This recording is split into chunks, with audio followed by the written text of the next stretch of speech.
guys, I'm in Ikea. Let's find 5 items to help you elevate your office space. Let's go. This smells absolutely gorgeous.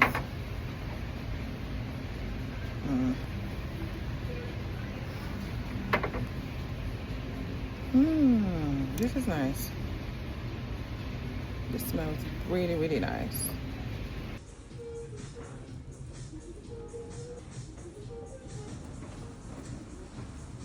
Cute basket. You're working at home in the office, you know that you have back pain if you don't have good posture. So this will basically elevate your posture. And if your feet hurt, this is gonna help.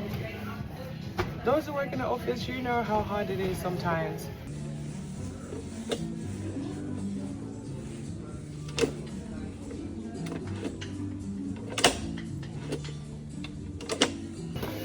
What else? You also need like a laptop razor to kind of help level up your laptop. I'm gonna check that.